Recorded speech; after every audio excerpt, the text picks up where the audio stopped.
الله أكبر الله أكبر لا إله إلا الله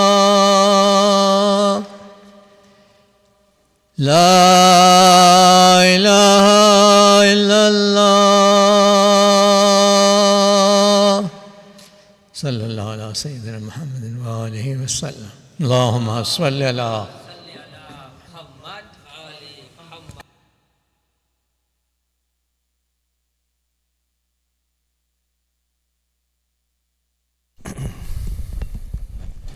السلام عليكم ورحمة الله وبركاته.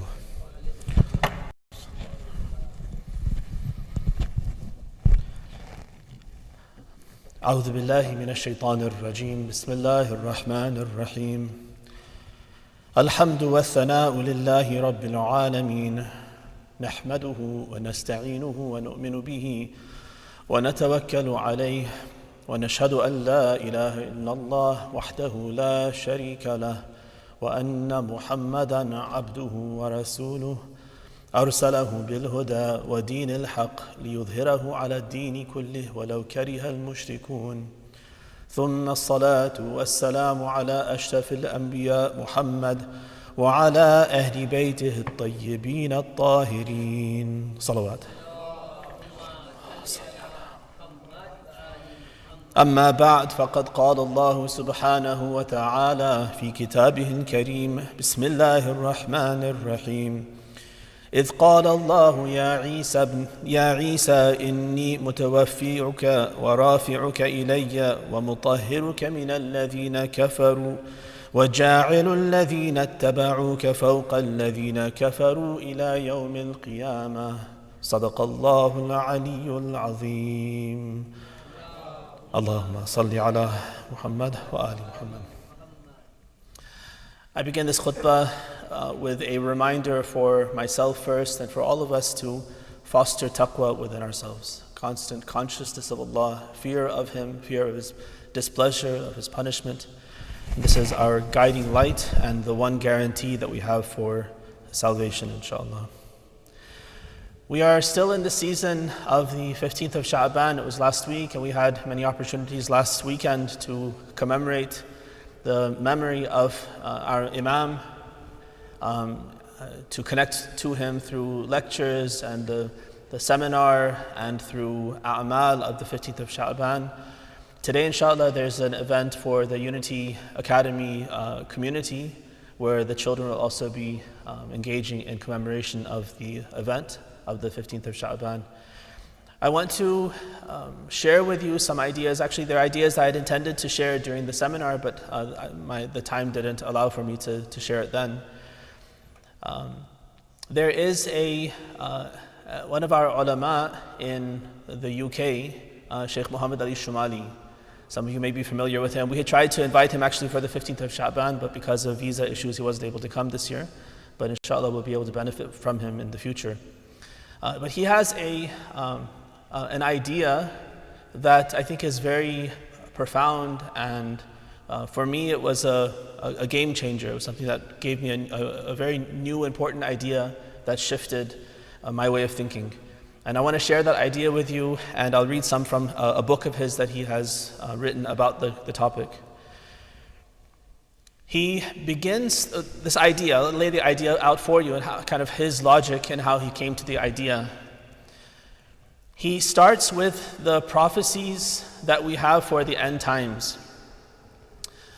Recite salawat ala Muhammad wa ali Muhammad. If we could stop the technical problems, it's very distracting.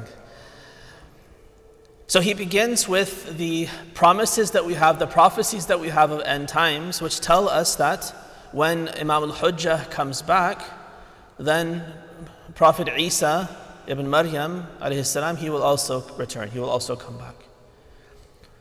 So this is an important prophecy. This is a universally held understanding for all Muslims that these two events will coincide with one another.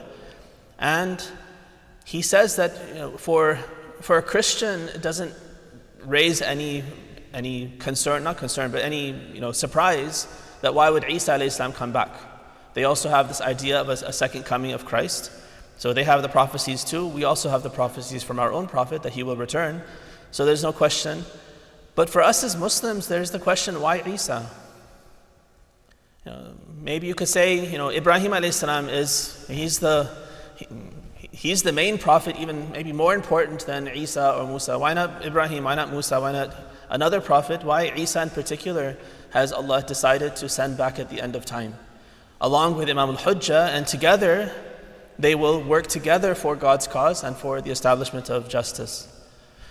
So why Isa alayhi salam?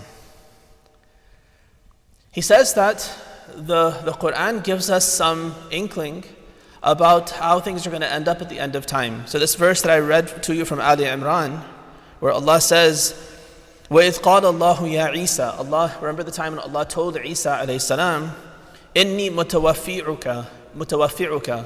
Sorry, مُتَوَفِّيكَ. I read that wrong. إِنِّي مُتَوَفِّيكَ. I will do tawaffi of you. I will, sometimes tawaffi, we use it for wafa. We say someone in Arabic, they'll say tuwaffiya, meaning he died. So usually because the taking of the soul is coincidental with death, we think of them as the same thing. Wafa means death, right? Tawaffi means death. But that's not the case actually. Right? One verse in the Quran actually separates these two things. Allahu yatawaffa al-anfusa hina mawtiha. At the time of a person's death, Allah is the one who does tawaffi of that person. They're two separate things.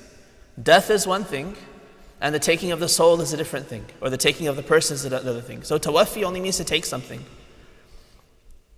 right? So with Isa alayhi salam, we understand that he was not killed. مَا قَتَلُوهُ وَمَا صَلَبُوهُ. They didn't kill him, they didn't crucify him. وَلَكِنْ شُبِّهَ لَهُ. It was made to appear like that, but he was not killed by the enemies that he had, the Jews or the Romans or anyone. Rather, Allah did tawaffi, he took him. So what we understand from the hint is in the Quran, from ahadith, is that he is still alive and his life is suspended. He was taken to Allah. How exactly, where he is, we have some indication, but we don't know for certain exactly what his state is right now. But he's not dead. And so when he returns, it's not that he'll be returned from the dead. It's rather he's still alive and his life will continue. As Imam al-Hujjah's life has been extended by Allah's power, so Isa alayhi salam's life is also extended. The difference being, from what we understand, that Isa is not living on earth with us. Now where he is in the skies, in this heaven or that heaven, we don't know exactly where he is, but he's somewhere, living. Whereas Imam al-Hujjah is living here on earth with us. We don't recognize him, we don't know him, but he's here. He's living a normal life. Normal meaning a regular life, but the life has been extended. He's not going through the aging process and all of that every other person goes through by Allah's power and Allah's miracle. So the verse says that inni mutawaffika, I will take you, wa rafi'uka ilayya, and I will lift you up to myself. Now that could be lifting up physically from this earth into the sky. It could be spiritual. I'm lifting you up spiritually. I'm bringing you to a higher station. Wa mutahhiruka min alladhina kafaru, and I'm going to purify you of those who reject you. Now here also it could be by removing him. There are people who are trying to assassinate him, who are creating conspiracies and those kinds of things to try to attack him and kill him. So by lifting him up, now he's free from all of that. All those people who wanted ill for him, Allah saved him from them by lifting him up. So he purified him of the dangers, of the conspiracies, of all the enemies that he had. Or again, he purified him spiritually through this process. He lifted him up spiritually and purified him spiritually. So there are at least two ways to understand it, but it doesn't affect our understanding of the end of the verse. So that's all with regard to Isa alayhi salam. Now what about the people who follow him? وَجَاعِلُ الَّذِينَ اتَّبَعُوكَ فَوْقَ الَّذِينَ كَفَرُوا إِلَى يَوْمِ الْقِيَامَةِ. Right? Allah says, I'm going to make those who follow you be on top of those who rejected you until the day of judgment. Right, so this indicates a couple of things. So one, of course, is the obvious divine promise. Allah, لِلَّهِ الْعِزَّةُ جَمِيعًا. Allah, all izzah, all dignity belongs to Allah. And then who, as a believer, then we also get izzah by our belief in Al-Aziz. Right? So dignity belongs to the believers as a factor of their belief in Allah. وَلِلَّهِ الْعِزَّةُ وَلِرَسُولِهِ وَلِلْمُؤْمِنِينَ. Right? Allah has izzah intrinsically, and His messenger, and of course His successors, and all the believers have izzah as a factor of their belief. And so that izzah that comes from believing in Allah and following His messengers and His hujjaj, that makes the believer on top, and the one who rejects God, rejects His proofs and His guides, then they're dhalil. The opposite of aziz is dhalil. They're disgraced. Now they may be more powerful, they may be more numerous, and they may crush the believers, but who has dignity? Who can stand tall on the Day of Judgment and say, I did my best to worship God, I served God to the best of my ability?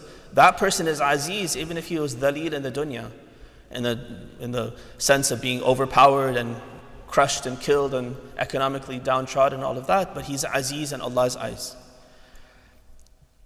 So it doesn't seem like it's talking about military power, that we're going to make your followers, Isa, more numerous and with military might until the Day of Judgment. That's not so important. That's not what Allah will promise Isa and comfort him with this kind of prophecy. He'll promise him with the fact that your followers will stand tall and have dignity until the Day of Judgment. But the fact that he mentions ila yawm al-qiyamah, that Isa alayhi salam's followers will be there and they will be with dignity until the Day of Judgment, means that when the end times come and Imam al-Hujjah comes out of his ghaiba and becomes zahir and apparent, and Isa alayhi salam comes down and joins him, the constituency of the planet is not going to be Muslim in the sense of what we consider Muslim. They're going to be Muslims and they're going to be Christians. Ila yawm al-qiyamah, the followers of Isa are going to be there. Now, followers of Isa, of course Allah is not going to take pride and promise him that your followers who claim to follow you but reject the unity of God and believe in the Trinity, that believe in you dying for their sins and these kinds of things, that those people will be there. But that basic belief that Isa alayhi salam is a prophet of God, a guide from God, that is something that Allah is promising. That those people who believe in Isa as a guide, who have accepted him as opposed to the Jews who rejected him. Right? The alladhina kafaru in the verse is talking about the people who rejected Isa. First and foremost, the worst of them were the Bani Israel, the Jews, his own people. He was also Bani Israel, he was also a Jew. So those Jews who had been waiting for him, who had the prophecies, who had followed the other 599 prophets that were sent to the Bani Israel, we're told that 600 prophets were sent to them. When they rejected this last one and rebelled against him, conspired against him, tried to kill him, they became disgraced until the Day of Judgment. This was their last chance as Bani Israel to finally be guided by Allah. And they failed. They had failed so many times before. The Quran recounts their terrible failures in Surah Al-Baqarah in particular. Surah Al-Nisa has verses that also recount their failures. But this was their last-ditch effort by Allah to guide them, and they failed. So the point is that at the end of time, who's going to be there? It's going to be Muslims who are waiting for Imam Mahdi, and it's going to be Christians who believed in Isa alayhi salam, and now when the Mahdi and Isa come together, these two communities will have their leaders to now unify them, bring them together, and lead them to whatever end there is. So that's a very profound idea. We have a different sense. I think this affects us in very, very profound ways. Usually our interactions in interfaith dialogues, what is the basis for our interaction with other people? Typically, if you go to an interfaith gathering, what's your intention as a Muslim? One intention that we often have is to really convert the other person. I'll come to your church, I'll break bread with you, I'll speak, you speak. But in the back of our mind, what's our intention? That I hope I can say the right thing to get this person to come over and become Muslim. If the night ends with a shahada on their part, then this is successful. So that's often our intention in interacting with others, especially with Christians. Sometimes our intention might be just to lessen the hatred. Right? They're ignorant of us. Al-nasu a'da'u ma jahilu. People have enmity towards the thing that they're ignorant of. So if I can make them less ignorant of Islam, if I can show them that, look, here's what I believe, here's who I am, I'm a decent person, you can get along with me, I have a good personality, I'm a good citizen, all these different things, then at least I can lessen their enmity. They don't see a Muslim as someone who's some other and some very foreign kind of a thing that's scary and dangerous. So that's also a worthwhile cause. That's one of the reasons why we might engage with others. But this idea, it adds a very profound purpose for why we should interact with people. It's not just to convert that person. In fact, one of Sheikh Shumali's ideas, I didn't get this directly from him, but from one of his students I heard that this is one of his ideas. He's interacting with the Catholic Church at very high levels. He's been interacting for at least 20 years probably with the Vatican, with different Catholic orders, having very in-depth discussions with them. And the goal is not that he's trying to convert them. Yes, if they find guidance, great. He'll present guidance, he'll present the truth. If they find guidance, if Allah opens them to that, then that's wonderful. But that's not his goal. Right? Why? Because actually could do more harm than good, in a way. Now for that one person, if the Pope converts to Islam, for him that's great. But just hypothetically think, if a Pope, if a bishop converts, what could that possibly do for the Christian people? If their faith is fragile, and they've lived thinking that the Christian doctrine is true, that Jesus Christ has died for my sins, and then all of a sudden the one person who was their connection to God says, no, it's all false actually, it's wrong, and I'm Muslim now. It could have the effect of completely burning people's bridges, burning people's kind of connection to God altogether. If they think that I've lived like this, 2,000 years of theology and doctrine and the church, and now it's all gone. The one person who was God's appointed prince on earth has now given up his faith in Jesus Christ. It could backfire and have an effect where they now give up belief in God altogether. They may not necessarily follow him. And that would be terrible. That would be a tragedy. So rather than focusing on trying to convert people, what we should focus on is bringing everyone, Muslim and non-Muslim, bringing everyone closer to God. And this is one of the things that Sheikh Shumali has focused on over the years. And this book actually I advise you to read the book, Unity of God and Unity in God. Unity of God and Unity in God is available on his website, shumali.net. You can access it directly from there, or you can try to get your hands on a physical copy of the book. But the idea is that, you and me, we share a faith, we share an allegiance to the Imam. If we are not, it's possible for you and me to be very different in terms of, for instance, our humility, our devotion to truth. We could be part of the same madhab and have the same kinds of rituals that we perform, but that doesn't always necessitate that we're both, we see eye to eye on the more fundamental things, which is the devotion to God, like humility before God, trying to for instance, be a person who is purified of sin. You could find somebody who might ascribe to or subscribe to another religion, but if they are very humble and they're seeking the truth, and whenever they find truth, they accept it, that person might be very much closer to you, despite being a kafir, than a fellow Muslim or a fellow Shi'i, who might, again, subscribe to the deen and subscribe to the madhab and be even very conscientious about the rituals and the halal and the haram. But if there's an arrogance and they are, for instance, when they know something is true, they're in an argument with you and they see that what you're saying is true, but I'm going to dig in because I have too much skin in the game. And if I give in to you now, that's going to be a big blow to my dignity, that I admit that you're right and I was wrong. So I'm just going to stick to my guns and I'm going to keep pushing. If that's my attitude towards truth, then I'm much further from you than that truth-seeking Christian. Now, this doesn't mean that pluralism is a correct way of thinking things. The details of the deen and the particular deen that Rasulullah has brought and the imams have taught, this is very important for us to follow and to commit ourselves to. But even more fundamental than the lip service and the shahada and all of those more superficial things, which are all important in their own place, but more important than those is this fundamental character of the person, that fundamental humility, devotion to God, right? Wanting to serve God with all of your existence. That's what's really at the heart of who we should be as Muslim. Someone who actually submits to God.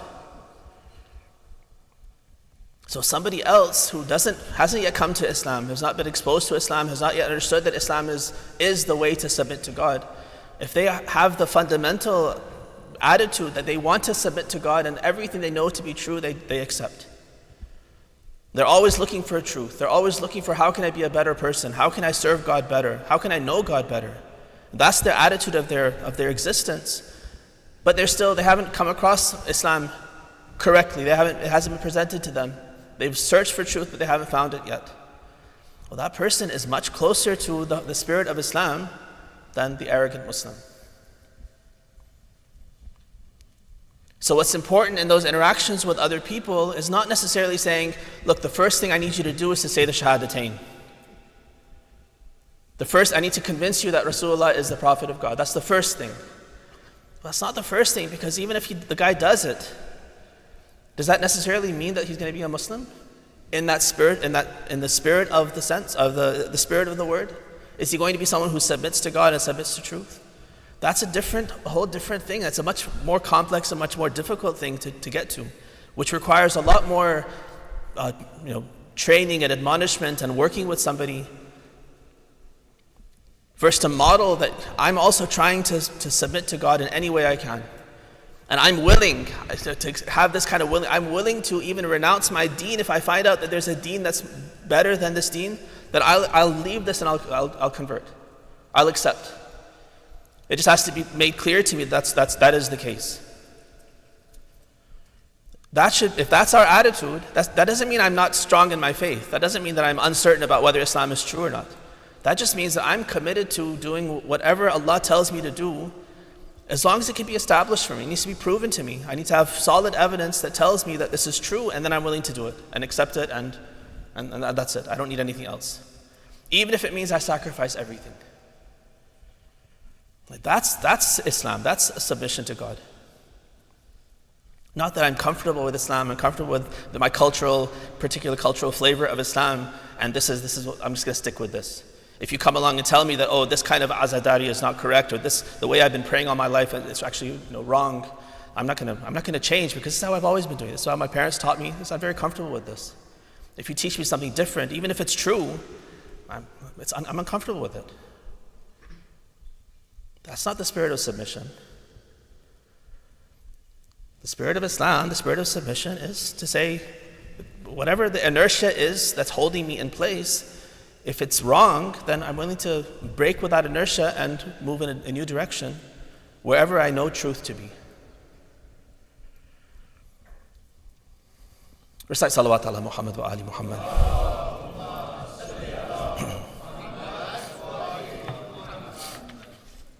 Let me read a little bit from his book. I think this will do justice to the topic. Why does Imam Mahdi come with Jesus, he says. As a Shia, I have to find an answer to this question. Of course, this is an Islamic idea, not only a Shi'i one, but for the Shi'i it's very important because we are very much attached to Imam Mahdi, although Sunnis also have the doctrine of Mahdi. For you, he's speaking to a Christian audience, for you as Christians, it's very natural that Jesus should come. But for me as a Muslim, I really need to think, why Jesus and Mahdi? Why not Moses and Mahdi, or Abraham and Mahdi, or Jacob and Mahdi? It's very important for me to understand. Does this not show that this is a sign of the communities of Jesus and Mahdi coming together? When those who love Jesus and those who love Mahdi they see these two in maximum unity with each other, so they should also be united, especially since I have an understanding from the Quran that those who believe in Jesus will remain until the end of the world. Based on that verse, until the day of judgment, they're going to be Christians who follow Isa alayhi salam. So they're going to be there. Of course, it makes sense for Allah to send Isa as the one who they follow to guide them to the truth and guide them to the Mahdi and guide them together to this government of justice.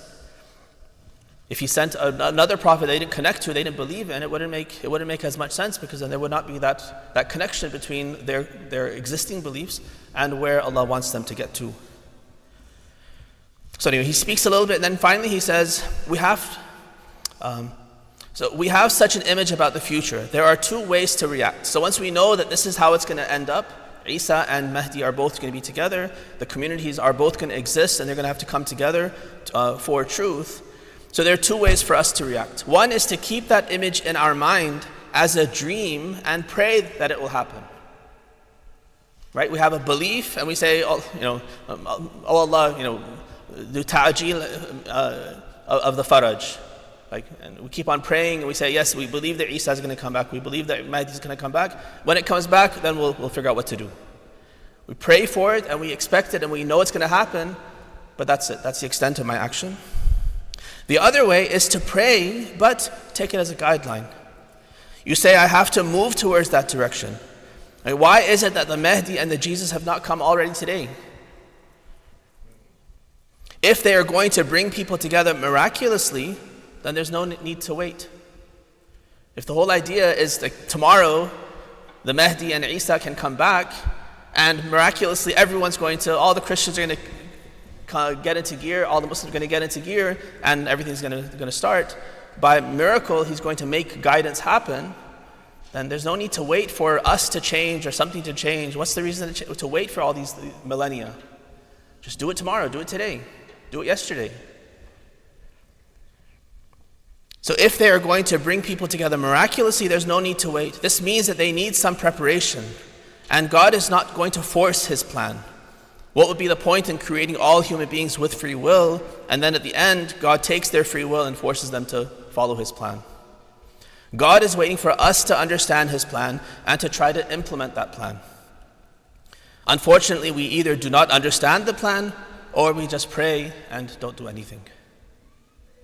So Sheikh Shumali says, I've taken this as my mission, that I should do my best to bring unity not only to my community, but to Muslims as a whole and Muslims and Christians. I think this is our historic responsibility, and this is something that the future of humanity depends on. It's a very beautiful and profound way of thinking of the end times and our preparation for that. That involves not only us doing dua, not only us connecting with the Imam Mahdi alayhi salam, but very importantly, connecting with Isa alayhi salam, who's also our prophet, and who's the prophet and the guide for so many people. Look at the statistics now. There's something like 50% or 45% of all the earth's population is Christian.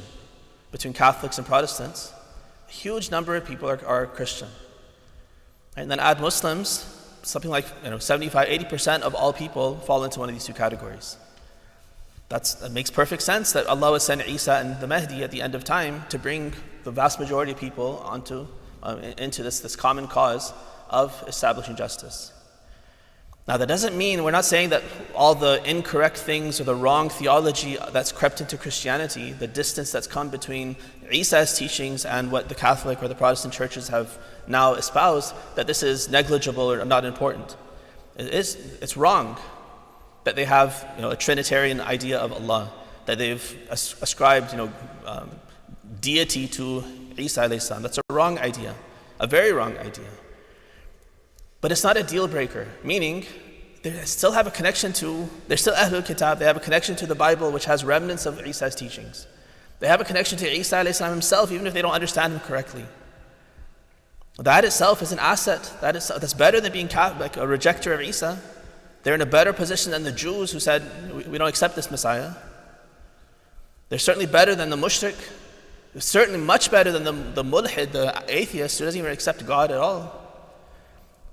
If you think of the distance between the atheist who rejects God and confidently says there's no God because I don't have any evidence for God, to a Christian who believes in God and believes in morality and goodness but has a misconception of who God is and has a misconception about who the Prophet that Allah has sent is a much better person in a much better position than that person who's rejected God altogether.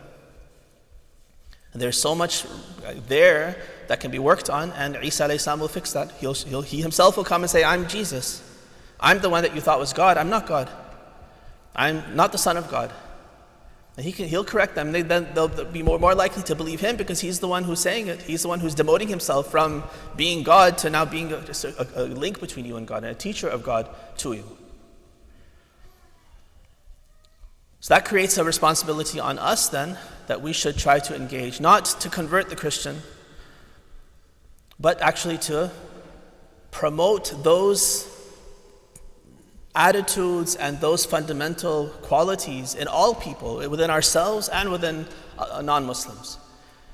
If everyone moves towards knowing God better, then that's a win. If everyone moves towards worshiping the one God better in whatever way they have right now, and it's one step towards Islam.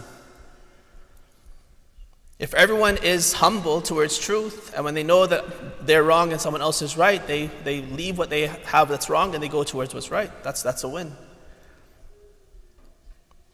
That is one important step, not just one small baby step. It's a one huge important step towards that person becoming a better person and all of humanity, the whole state of humanity becoming better, because that person now is Muslim in the true sense of being a person submitting to God and to truth.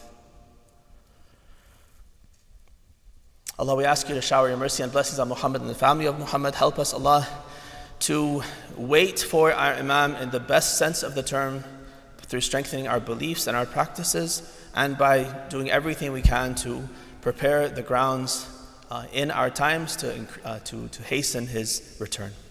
Bismillahir Rahmanir Rahim. Inna a'tainaka al-kawthar fasalli li rabbika wanhar inna shani'aka huwal abtar.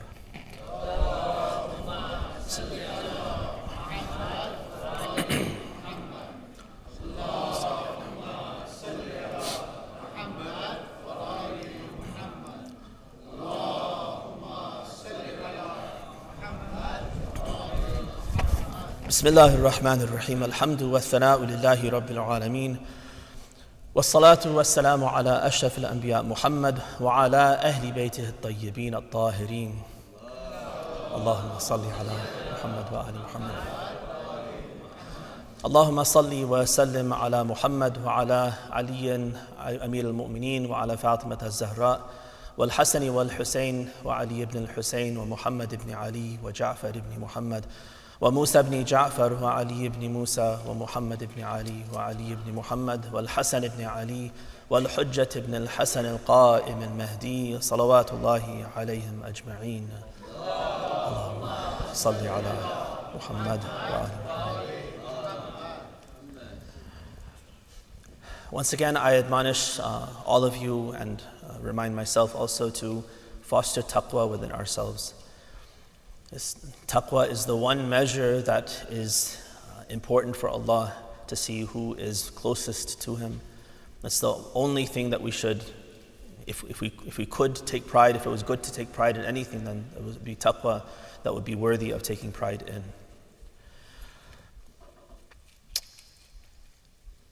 Let me share one more idea with you very quickly, and then I'll close the second khutbah.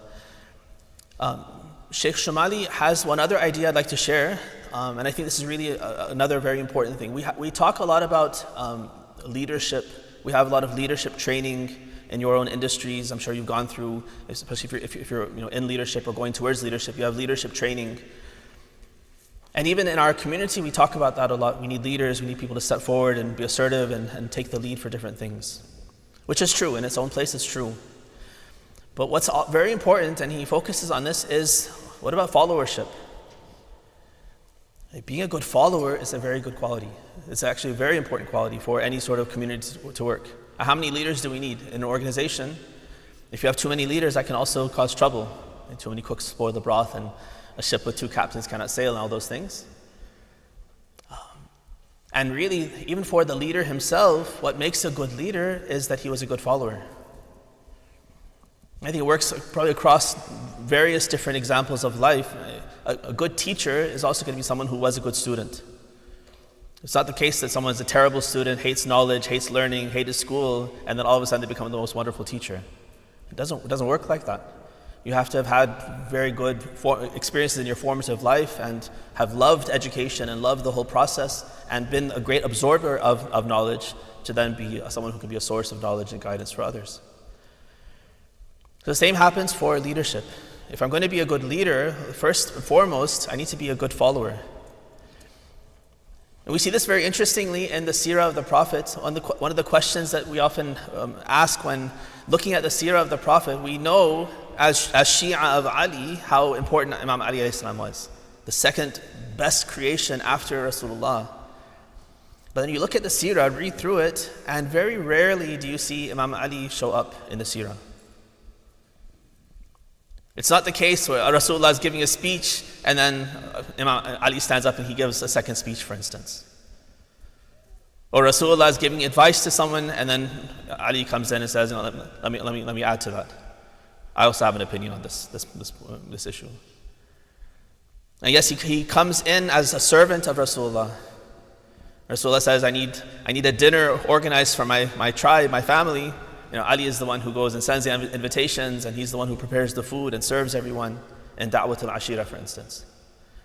And he's on the battlefield, and here's a task that has to happen. I need you to go and you take the standard, you go fight and you accomplish this task, and he goes and does that. So of course he's there and we do see him, but my point is he's not the kind of leader that we might imagine, the vice president, the vice prophet, like kind of a second a sidekick to the Prophet.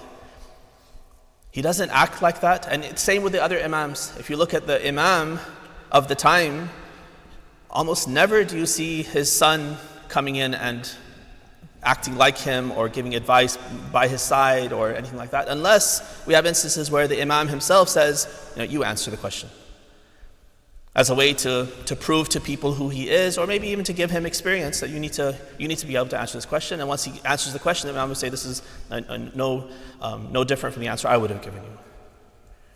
So that kind of thing we see. But the Imam, the subsequent Imam, the subsequent Prophet, was always an excellent and the best follower of the Prophet of the time, the Hujjah of the time. He did exactly what he was supposed to do as the follower. He wasn't a leader.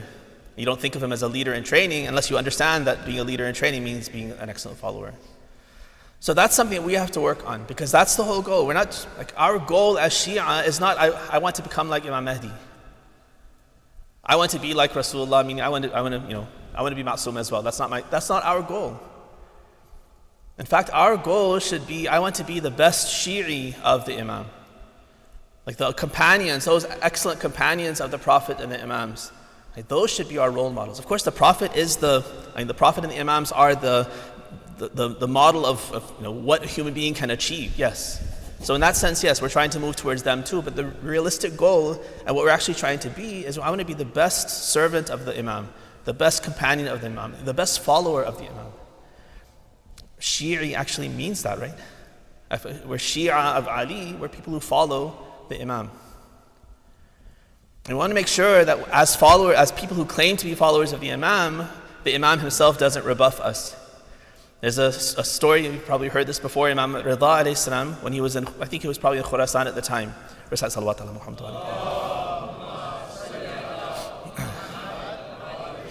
So the hadith tells us that a delegation of people, probably from Medina or someplace, they come to see the Imam, and they tell his gatekeeper or whoever the hajib was that, tell Imam Rida that a delegation of a Shia have come to see him. So the man goes in, comes back and says, sorry, the Imam's busy, he can't see you today. So they go back thinking, okay, it's bad timing, whatever. Next day they come, same request, same response from the Imam, sorry, I can't see you today. On the third day, then they get the hint. They're like, something's wrong.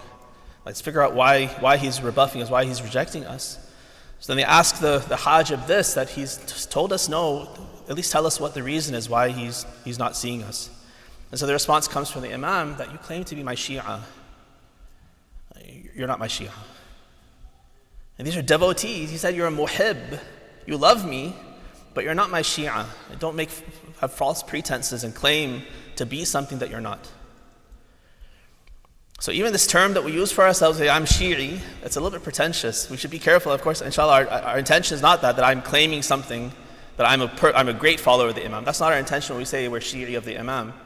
But technically, the term that we should use is I'm an aspiring Shi'i. I'm a person trying to be a Shi'i of the Imam. That would be more accurate and less likely to raise that alarm in the Imam's eyes that he says, no, you're not what you claim to be. Because I'm an aspiring Shi'i, that's true. I can be a failure as a Shi'i, but I'm aspiring, I have the goal, I'm trying to move in that direction. But I recognize that the actual, to be a Shi'i of the Imam is a lofty goal that I can only aspire to, and it's up to the Imam to decide whether I'm worthy of that title. But I can't claim that for myself. اللهم اغفر للمؤمنين والمؤمنات والمسلمين والمسلمات الأحياء منهم والأموات. Allah, we ask you to shower your mercy and blessings on Muhammad and the family of Muhammad. Accept all of our a'mal during these special months. Prepare us for the month of Ramadan and to receive your greatest blessings and your forgiveness. Hasten the appearance of our Imam, but very importantly also prepare us for that advent. Forgive us for all of our sins. Keep us on the path of Muhammad and Ali Muhammad.